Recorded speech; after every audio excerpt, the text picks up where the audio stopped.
today, you guys are listening to an interview being done for KLOCKRiffs.com, and we can be found on the web at www.KLOCKRiffs.com. Tonight we're speaking with metal shred guitar god David Shankle. How are you doing today, David? I'm doing great, Jason. Thanks for having me on your show. I really appreciate it, brother of metal. How are you? Oh, it's great talking to you now. You're originally from Chicago, is that correct, David?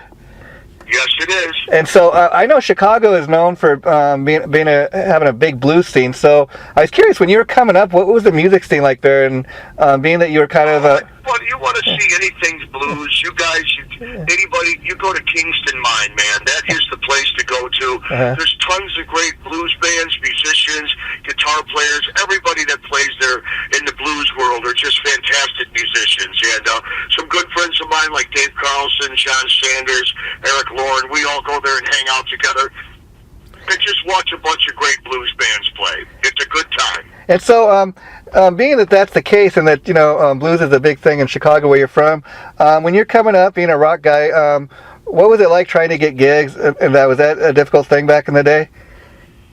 Trying to get what? Gigs. Being again that it's a big blues scene. Being that you're a rock guy. It all depend on back in the Thirsty Whale days.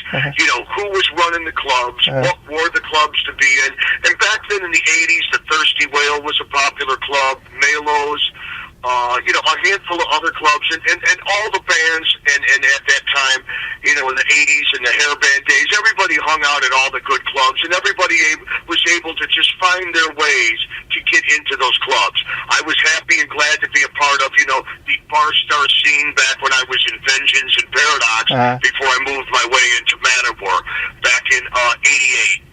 And real quick, in regard to you joining up with Manowar, was that something you had to audition for? I mean, was it like a cattle call of guys that had to audition? Actually, the short of the long of the story was I had been playing in Chicago at the Thirsty Whale. We were doing a 2-night show, and an old friend of mine was there that said, some of the guys are Manowar here, and they were checking you out, and they'd like to talk to you. So I walked up and started talking to Joey DeMille, Eric Adams, and Scott Columbus at the time, God rest his soul. Yeah. And they were really digging my playing and everything, and I said, I got another set I'm going to play, and I'll be back here tomorrow. Well, they came back on the Saturday show and hung out with me and watched me play, and I had known Ross from about 2 years earlier when they came in town for performing the Fighting the World record, and we had become friends. Wow. Well, Joey called me up and said, I want you to come down to the studio and start hanging out with me, and they were in Chicago at Universal Studios at the time, and started hanging out, and we became friends, and one day he called me and said, look, man, we've been checking out a lot of other guitar players, about 300 different guys, and we really love your style, your stage presence, your look, and your playing is tremendous, and we want you in the band, so quit your job, sell your car, and you're going to be the new guitar player in Manowar. And that was back in '88, and I was in the band up until the end of '94. I wrote half of the Triumph for Steel record with Joey after we toured from the Kings of Metal album that Ross played on, but I did the actual tour, and that record went platinum in 2005, and I'm really proud of that, and it's a trophy that I wear on my shoulder that I'm proud of, and it lunged me into my DSG project. Yeah, and I was going to ask, so come '94, how did you make the decision to finally that you wanted to go on your own? Was it just a matter of wanting to do your own thing, or? Well, it was a couple of things. The writing was on the wall. I wanted to play a little bit more of the kind of music that I wanted to play and be the guitar player that I wanted to be. And, Manowar was, wanted certain things from me, and I wanted to stretch out more. And, there was differences of opinions of things that were going on in the band. And we had a meeting one day, and those guys that, were checking out other guitar players, and they knew the writing was on the wall. And, I left on good terms, and I went back to college and finished my degree in jazz and classical guitar. Oh, wow. Joey and I and the band settled our differences, and he made me a deal to put out the Ashes to Ashes CD that had that video and our track Calling All Heroes for all the heroes of 9/11. That record did very well for us, and we did some touring with that, and then in 2007 I released the Hellborn record on his label again, and we went overseas and did 2 days of the Magic Circle Fest there, which is all on DVDs and videos. And, you know, in 2005, I did the Manowar reunion show, and we had all the musicians that were ever in Manowar up on stage playing battle hymns together. Wow. So that was great. So, you know, and then as time went on, I was just, you know, Joey was doing his thing, and I felt it was time just to shift to a different label. And I'm very happy with the new label I got now, Pure Steel Records, out of Germany. And the new record is out. It's called Still a Warrior, and our slogan is Warriors of Shred. We released the single early April, which has been doing very, very well for us on Amazon.com, SoundCloud, CD Baby, a bunch of other places you can get it. Yeah. The record came out, the full CD, April 24th in Germany, and worldwide April 25th. We're working on some festivals to get booked on later this summer. The band's getting ready to play out. We just got a new rehearsal hall. I've got 2 out of the 4 of my new signature guitars from Grossman Guitars in Romania, and I'm working on the prototype of my signature shred head from Norman Cox from Madison Amps. He bought the company, and it's going to be a killer head. And, you know, I've been endorsing many, many companies for years, from EMG pickups, Ernie Ball strings, Kaler tremolos, a lot of different product that I use. I endorse Fractal Audio, and you know, that's the gear that I use, and I endorsement. And I endorse these companies, and, you know, I'm happy to get the record out and having a great company like Chipster helping to promote us. Oh, yeah, he's great. Manager Johnny Pettigrew, and everybody in the band that played on the record, and all the great guest artists that I have on there as well. Wow, and let me ask you, because from what I understand, this new Still Warrior CD, it's been about 8 years since your last release. Was there any reason why you took that long, or are you just busy doing other things?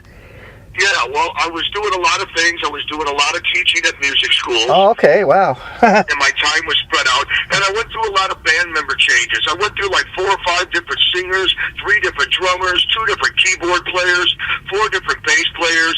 Some guys came back to the band, and then I got new guys, and then I would take a break writing. Then my mom passed away 2 years ago, and I took about a year and didn't do anything. But I finally found the power and finally got the record done. I'm very, very proud of it. I think it's the best out of the 3 DSG records. My singer, Warren Halverson, is the most versatile singer I've had in the band, and however I need him to sing and what I need him to do, he can do it when he needs to. He also plays in Damien Thorne. He does some stuff for them singing. Oh, wow. And he's in a Chicago-based tribute band for Dio and Black Sabbath. My bass player, Mike Stryker, plays in a Metallica tribute band, and Gabriel Anthony, our drummer, did stuff with Pamela Moore, who was on 2 of the Queensryche records. Oh, yeah, wow. These guys have been around and do a lot of things, and they're all monster musicians, and they fit the suit.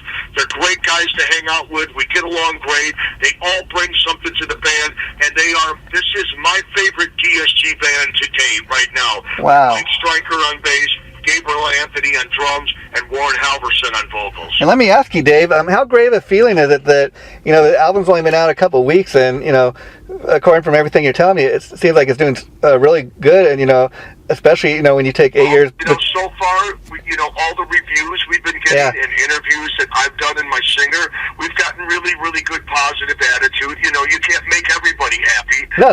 I would say from 1 to 100, we're feeling good at 90-95% of getting all good feedback.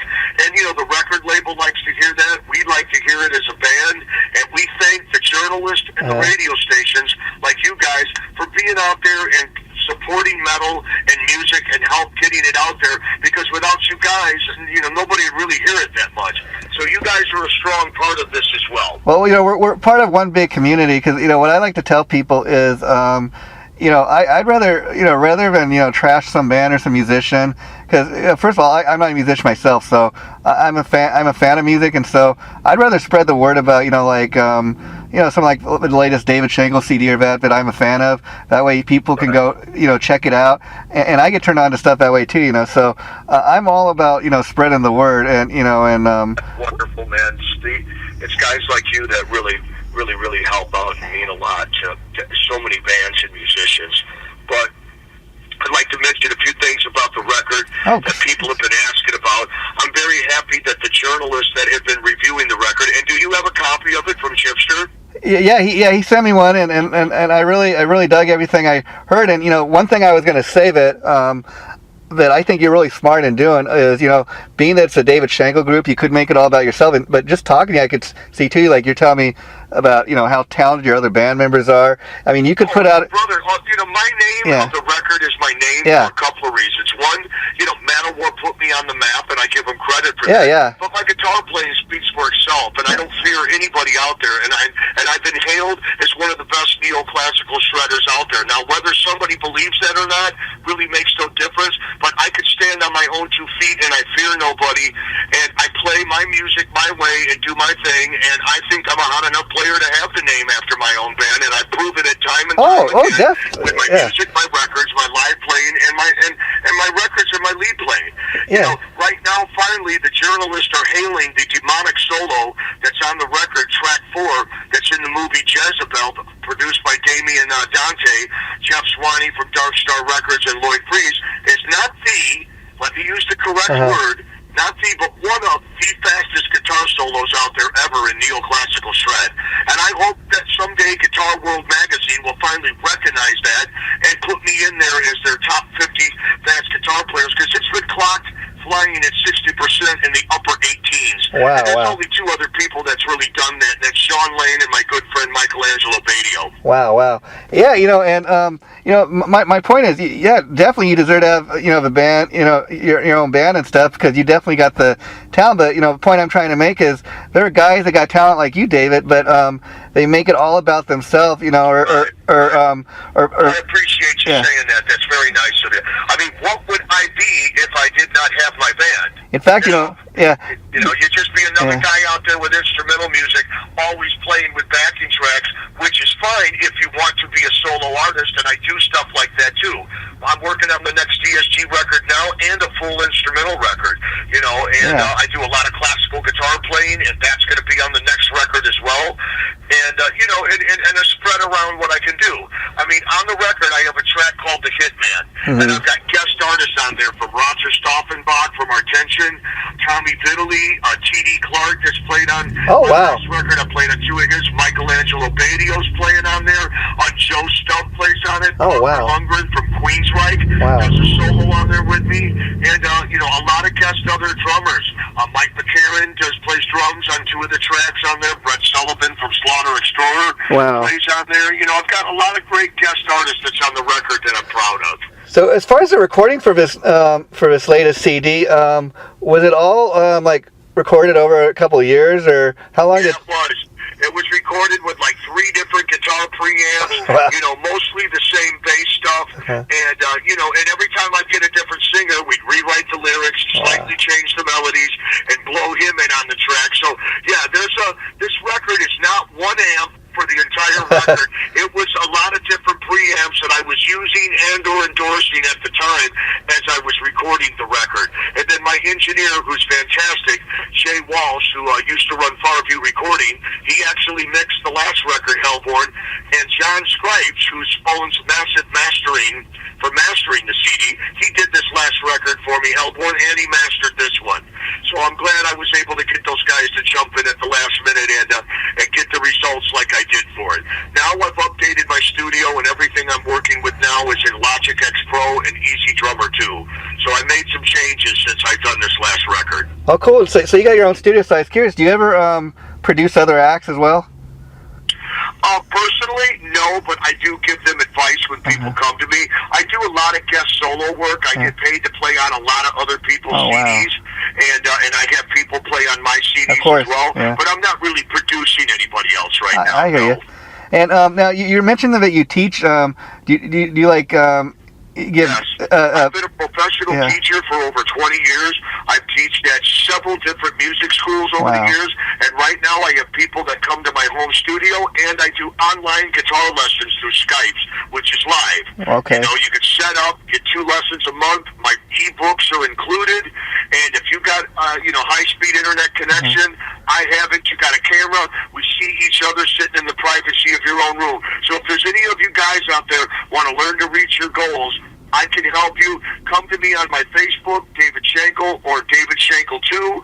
We have the David Shankle fan page and the DSG fan page. Our new official website is davidshankle.com, and it's got everything on there from everybody in the band all the bands they've been in, links to our swag site, all the records I've ever been on are up there under discography, band photos, bios, everything. There's a couple of websites out there that are like David Shankle Groupe, DSG David Shankle. Those were all run through Manowar and a different company when I left the band. Those sites are dead. Do not go to those. You want strictly www.davidshankle.com. That is the official website right now. Okay, wow. And so now I was curious, as far as the new CD goes, are these songs that were freshly written for just this CD, or is there any older material that's been laying around for a while that ended up? No, all this stuff is new stuff that I've had that I've just been writing over time and time and time, and have gone back to and was able to pull it together for the record. Yeah. You know, so that, and what was nice again, having the versatility of my singer Warren, I was able, when I wanted him to sound like Dio, he could do it. Yeah. When I wanted a little Halford or a Dokken, or I wanted some Coverdale out of him, I could get it out of him depending on where the music wanted me to change his style a little bit. That's what I really love about Warren's style, is he's very, very versatile. Cool. And now, like you mentioned, the new label is based out of Germany, and you have a lot of festivals. Steel Records. And you have a lot of festivals lined up for Europe, which I know even you can get the record directly from them if you want to. PureSteelRecords.com, iTunes, CD Baby. It's out there for the taking, man. Yeah, and I know a lot of artists. They're a lot more popular, like in other countries, like even Manowar. I know they do a lot of touring in Europe, but will you be touring the U.S. as well, or does it? Well, yeah, we're going to be doing a lot of shows around the U.S., but to really get the band overseas and tour, I don't think people realize. First of all, you need to have some support from the label that want to help pay and get the band over there. And number two, you got to get promoters that are interested enough in wanting to bring the band to whatever country or festival you're doing, and to pay and bring the band over. You know, unless you're a giant band like Judas Priest, Scorpions, and Manowar, a lot of those bands out there aren't just paying their own way to get over there. Some of them help with the help of the record label and the promoters. So, we're trying to see who we can get to team up with us to get the band over there for a significant amount of shows, so we can play these places where people want us. We could have all the people in the world want us to come to the country, but if promoters and the record label can't help with the band to get us there, you're never going to get there. Yeah. And so, being that a guy, you're a guy that's very talented, and you've been doing this for years, what's your best advice to like a guitar player just up and coming? I mean, a lot of people, they think it's all about writing original music, but I imagine, when you're first learning, it's all about learning other people's music. Would you agree? My advice I give to somebody that's up and coming is, like the styles you like, find the best guitar teacher you can in your hometown, or somebody online like me, take some lessons from them, let a teacher break down what you're doing and help you reach your goals, and cut the fat off the meat, so you're not taking forever to play the way that you want to, and practice diligently, and go on YouTube, and you can see so many other wonderful guitar players and musicians on there, and drummers and bass players, and take bites out of different guys and pick what you can that you like and try and get it into your own style. But it's always good to have hands-on lessons when you're just starting out, so you're in a room one-on-one with somebody so they can really show you what you're doing, or being on Skype's live where you can see each other, to really have somebody break things down for you. You could buy every instructional DVD there is, but that will only take you so far. You need hands-on instructions with a teacher, and that's the best advice that I could give up-and-coming guitar players. Oh, cool. And study music theory. Go take a college course if you can on music theory and stuff. It will only help open doors for you. I graduated from Roosevelt University. It was one of the best things I did to go there and do that. Wow. That's amazing. See, people think it's all about, just who you know and that, but the fact that you're even educated in music, that's certainly. Yeah. That helps. The more educated you are and the more you understand, the better doors can open up for you for your writing style, your lead playing, your melody, your pickup notes, harmony choices, and just how you express yourself as a musician and what you feel in your heart to try and come across in your music, and hope that the fans like it. There's an old saying that we had in Manowar that I learned from Joey, and it's very simple. If you've never seen DSG before, come see the band. We welcome it. If you like us, let us put you on a mailing list. Here's a CD or a T-shirt. Tell your friends about us. If you don't like us, don't ever come again. Yeah. Thanks for your $10 at the door. whatever. Yeah, and as far as people coming to check out the David Shankle group, of course, people want to come hear you play your own music, but being that a lot of people know you from Manowar, do you ever throw in a Manowar song or two in the set? Yes, in our new set list we're doing right now, because I have 3 DSG records out, we're having different lengths depending on where we're playing, on how long we get to play or need to play. And I will definitely be throwing in a couple of tracks and some surprises off the Triumph of Steel record, because if I'm going to play any Manowar songs, it's only fitting that I play them off the record that I was on and that I co-wrote those songs on with. Yeah. So we're definitely probably going to be throwing in like Ride the Dragon and Metal Warriors or something like that live. And as far as people are now coming to me going, dude, you got to give me some Manowar stuff. I'm definitely going to be adding some Manowar stuff for my days in the band. It's only fitting. And as far as the David Shankle, fans, it's great that you finally have 3 albums worth of material. So, is it going to be hard making a set list? I mean, how much of a new album do you think you'll be? Well, that's a funny thing you say that, because actually right now most of the stuff we're playing is from the new record. We've got like 3 songs from Hellborn and like 2 songs off the Ashes. Wow. We might add a 3rd one from that, and then I want to bring in at least 2 Manowar songs. Plus there's some other surprises in the show as far as guitar stuff that I do and drum solos and stuff that, will be worked into the set as well. Yeah, and of course the new CD is just dropped. But I was curious, once you get on the road, have a couple shows on your belt. So have you given any thought to maybe putting together like a live DVD in Avalon or something? Oh, definitely. We're already scaled to do a video for the new record. Cool. We're probably going to do something for the first video that will be a live thing of the band, like you used to see on MTV. Yeah. What I mean? Live of the band with the audio dubbed in from the record, that kind of thing. That's the kind of video Pure Steel's looking for the first video, and then we'll see what we do for the next one. And let me ask you, David. Definitely, I'm hoping, with the records I've done and, what I've done the best I can with my career so far, I definitely would like to have the opportunity to have a fully live DVD of the band, but let's see how things go and see where the future takes us for that. Yeah, definitely. And let me ask you just a couple more questions, David, because I know your time is limited. But as far as your writing style, like when you're writing songs, do you usually start with does it usually start with music, a guitar riff, or do you usually write the book? It usually starts with something I'm feeling in my head, and I sit down with my 7-string or whatever and start plugging away at this, and then I'll hit the record button and let a little bit of it roll, and then something else will come to me in a day or two, and either that will work with what I was doing, or it completely strikes up a whole nother tune. Once I get enough of the meat of it, it's very easy for me to write the rest of the stuff around that. I usually like to get the entire rhythm written, lay that down to a click track, put down just a standard bass line, and then I hand it off to my drummer and my singer and kind of tell them where I'm going with it and what I think is verse, chorus, and all that. Then I start constructing my guitar solo around it while these guys are working on the drum parts and vocals. Then I get together with my singer, see what he's got, and start helping him with melody lines and harmonies, and really start to construct the castle. You know what I mean? Yeah. The finished product. Yeah, and then I was curious, when you were growing up, just starting out as a guitar player, who were the guys that influenced you?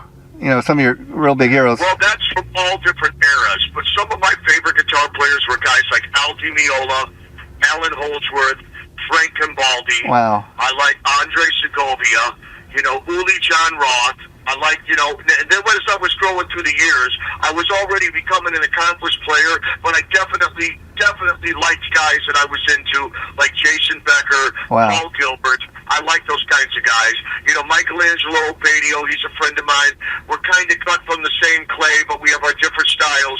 Good friends. A lot of people compare our playing, but, he's a great guitar player, too, and a friend of mine. I was definitely influenced by Michael Schenker. I think he influenced a whole freaking generation. Yeah. You know what I mean? Yeah. Some guys that I like aren't necessarily an influence, but I liked Eddie Van Halen, Steve Vai. I like those guys, but they weren't necessarily huge influences on me. You know what I mean? I just liked what they did, and they were popular. Yeah, you bring up Uli John Roth, which is interesting. A lot of people may or may not know him from years ago. Scorpions, and he just put out a solo album. A lot of that stuff he re-recorded. It's an album I suggest people check out. It's really worth checking out if you haven't had a chance to check it out yet. Oh, definitely. It's called Scorpions Revisit or something like that. And then I was going to ask you, you're mentioning about, you're definitely no argument about it. You got the talent, Dave. And you're a very talented player. So Thank you. why do you think, not so much among the fans and the music industry, but why do you think you remain like such an under the radar guy with people like Guitar Player Magazine and stuff, or Guitar World? You know what? I don't know. People. I would love to ask Brian May that why he's an underrated guitar player and he's in Queen. Yeah. And I've had a few other people, journalists, say, David, the way you play, the way your songwriting is, your days in Manowar, what you did on the Triumph of Steel, people say I can compete with the best of them. Whether other people believe that or not makes no difference. It's just, I don't know why. Hopefully things can change and Guitar World magazine will recognize me and my talent and for what I got and what I can do. It's a shame because I always say this, my friend, do not confuse people that are necessarily more popular than you has absolutely nothing to do with them being a better musician with you, and that's not true most of the time. Just because somebody's more popular than me doesn't mean they're a better guitar player. Oh, definitely. Necessarily. And I say that with all full force and full heart, whether anybody believes that or not. It is what it is. There's a lot of bands out there that play that don't even have any leads in their band, and and there's all different styles of music and for everybody. And in my heart, I can compete with the best of them out there. A lot of guys are more popular than me. Whatever. Don't mean they're better. Yeah, to me, I mean, competition to me. It's about when people say you're underrated. That's the only way I can answer that question. I mean, to me, it's not so much about who's more popular. It's kind of about like how long you've been in the game, and what I mean by that is, even if you never end up on the cover of Guitar World magazine, you're still out there doing what you do. You still got 3 songs. You still were in Manowar all those years. So that's a lot more than a lot of people have accomplished. There's a lot of guys out there that may be more popular right now, but they've never done what I've done at the caliber of Manowar and toured. I toured over 30 countries for 7 years in Manowar. I've got a platinum CD out, tons of DVDs, and it was a wonderful experience, and I thank God for it. Every time I pick up my guitar and play, and it helps keeps the fuel for my fire burning for me to keep doing my music and do what I do and what I love, man. And just always be strong and just keep moving forward like a warrior of shred and a warrior of metal, man. And that's why, if you like this, great. If you don't, that's okay. I got enough fans out there that do. That's why, that's a perfect title for this album, Still a Warrior, because again... Still a Warrior, and the slogan is Warriors of Shred. Because again, to me, it's how long you're in the game, and the fact of the matter is, today in 2015, as we sit here talking, David, the name David Shankle means something to people. I mean, it doesn't necessarily matter that your stuff gets played on the radio or MTV or in Guitar World. You're out there doing it still, and like you said, you have opportunity to play some of these big festivals, hopefully this summer. You're not begging for gigs, you're out there doing it. So it's all. We're doing the best we can, brother, and I appreciate you saying all those nice, kind things. It really means a lot, man. Yeah, and the last thing I wanted to ask you, and then I'll let you go, is you bringing up guys like Eddie Van Halen, who, interestingly enough, very popular, very talented guy, but can't read a lick of music. And I understand he learned to play a lot of stuff by ear. I was curious, when you were coming up, did you learn to play by ear, or did you take lessons? I started off playing by ear, and then my father at a young age got me into learning how to read music. Wow. And then I stepped away from it for a while, and then as I got into my early 20s, I started really digging into classical guitar playing, and that's when I really started going to junior college, College of DuPage, and studying with Michael Kurtz, Muriel Anderson, who was a wonderful classical guitarist. They were husband and wife. Wow. And, and really digging into music theory and reading music and writing it. And then in and out of Manowar, I transferred my credits from College of DuPage over to Roosevelt University and finished my 4-year degree in 2 years. And, and opened up more doors for me and stuff, and to be a teacher and want to teach people that want to read, you just can't always write out a bunch of licks and go, here, copy this, what I'm playing. That doesn't always work for teachers. For some people it does.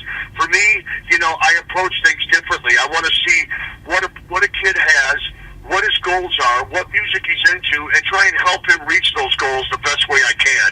And try and help them understand what they need to know to get to those goals. I think that's what makes a really great teacher. Wow, but I'd have to agree. Very, very impressed, David. It's been great talking. Before I let you go, I just want to say thanks for taking time to do this. I really enjoyed talking to you. And just to let you know, the interview will be going up probably in sometime early to mid-June, and I'm also going to be writing a CD review. So we're going to have an interview and a CD review. Do me a favor and make sure that all of that gets to Chipster, and friend me on my Facebook, David Shankle 2. I will do that. My one's always full, and I would love to be friends on there.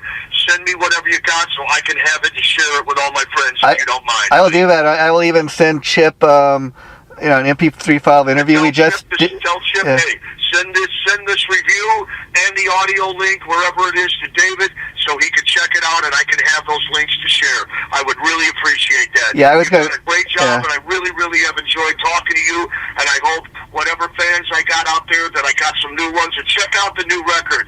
DSG, David Shankle Group, still a warrior on Pure Steel Records, and the slogan is Warriors of Shred, man, and we are out there kicking ass right now. Hope you dig the record, man. Check it out. Okay, take care, my friend, and I will do all that. Thanks again. Thank you very much, Jason. I really enjoyed the conversation with you. Okay, bye-bye.